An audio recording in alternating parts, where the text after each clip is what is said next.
I think it's distracting from the real business of school, which is teaching children. You know, the teachers can't be expected to remember. If you've got 35 kids in a class, you've got to remember everybody's pronouns. That's just it's adding a burden. And also something that Nicola Sturgeon and the SNP repeatedly do is try and take responsibility for children away from the parents and put it in the state's hands. And I think this is a dangerous slope to be on. You know, if children can transition without their parents' knowledge or use different pronouns without their parents' knowledge, I think it's driving a wedge between children and their parents. And I think parents have to be at least in the loop.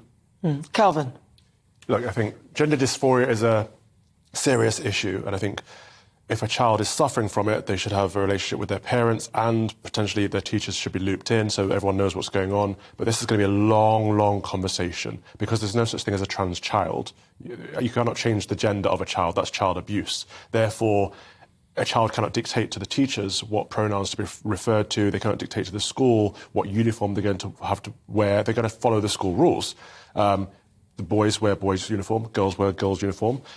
Boys use boys' toilets, girls use girls' toilets. If after they leave school and if after they become an adult and after years through the conversations with their doctors and their therapists and their parents, they decide they want to change gender and they want to go through that transition, then they can decide to become a trans man or a trans woman, but not while they're in school, not while they're a child. And I think Suella's right. I used to be on a governing body with Suella, actually, so I know she knows a thing or two about education, but I think she's right in that schools cannot take an unquestioning approach. You cannot be dictated to by a child. You cannot, children take the mick all the time. Maybe there is an issue of dysphoria, but maybe there isn't. Maybe a child's just saying, actually, today, miss, I want to be a girl, and they're just taking the mick out of the system, because these things do happen. Of course they do. Like my son Ivory wants to be a car. I'm not going to put some wheels on his feet and, try and whatever. He's just saying that for fun. Well, there is a case of a child that wants to be referred to as a horse, and the teachers have to give them carrots, and it's taking. I mean, you laugh about it, but it's ridiculous. This is building in someone's fantasy and their delusions and encouraging it, and that's not healthy for anybody.